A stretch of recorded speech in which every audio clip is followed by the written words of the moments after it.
நம்மகிட்ட ட்ரீட்மெண்ட் எடுத்துருக்க ஒரு ID employee பார்த்தீங்கன்னா, ரொம்ப ரொம்ப ஸ்ட்ரெஸ்ஃபுல்லா நான் என்கிட்ட ஷேர் பண்ண ஒரு விஷயத்த இன்னைக்கு உங்ககிட்ட நான் ஷேர் பண்ண போறேன். சாதாரணமா பார்த்தீங்கன்னா வந்து சோஷியல் கேதரிங்லாம் நான் டோட்டலா அவாய்ட் பண்ணிட்டேன். எனக்கு டயபெட்டிஸ் இருக்கிறதுனால நான் வெளிய சாப்பிடுறத அவாய்ட் பண்ற ஒரே காரணத்துக்காக நான் சோஷியல் கேதரிங்க அவாய்ட் பண்ணிட்டேன். ரொம்ப கஷ்டமா தான் இருக்கு அப்படின்னு ரொம்ப ஸ்ட்ரெஸ்டா ஃபீல் பண்ணி சொல்லியிருந்தாங்க. சாதாரணமா பார்த்தீங்கன்னா, டயபெட்டிஸ் பேஷண்ட்டா இருந்தா நான் வெளிய சாப்பிடக்கூடாது. நான் வந்து சோஷியல் கேதரிங்ல போனா அங்க நான் வந்து அன்வான்டடா நெறைய வந்து ஃபுட் சாப்பிட வேண்டியிருக்கும். என்னோட டயட் கிராஷ் ஆயிடும்.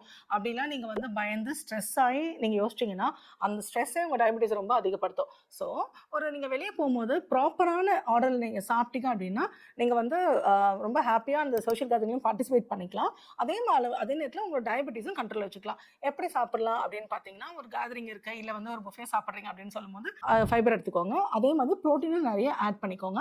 அதே மாரி கொஞ்சமா கார்ப்ஸ் எடுத்துக்கிற மாரி பாருங்க. முடிஞ்ச அளவுக்கு ஆயிலி ஃபுட்டு, ஃப்ரைடு ஃபுட்ஸ் எல்லாம் இருக்கு இல்லைங்களா? அத அவாய்ட் பண்ணிக்கோங்க. டிசர்ட்ஸ் கொஞ்சம் அவாய்ட் பண்ணிக்கோங்க. கார்பனேட் ட்ரிங்க்ஸ் அவாய்ட் பண்ணிக்கோங்க. இதெல்லாம் அவாய்ட் பண்ணிட்டு, அதுக்கு ஈக்குவலன்ட்டா என்ன ஃப்ரெஷ்ஷா இருக்கோ, அந்த மாரி விஷயங்கள நீங்க வந்து ஆட் பண்ணிக்கலாம். ஸோ, இந்த மாரி நீங்க கொஞ்சம் மைண்ட்ஃபுல்லா சாப்பிட்டீங்கன்னா, நீங்க வந்து இந்த மாரி விஷயங்கள அவாய்ட் பண்ண வேண்டாம். அதே நேரத்தில நீங்க வந்து சுகர் கண்ட்ரோலும் நீங்க மெயின்டெயின் பண்ண முடியும். இந்த மாரி டயபெட்டிஸ் பத்தின இன்ஃபர்மேஷனுக்கு நம்மளோட சேனல ஃபாலோ பண்ணிக்கோங்க. Thank you.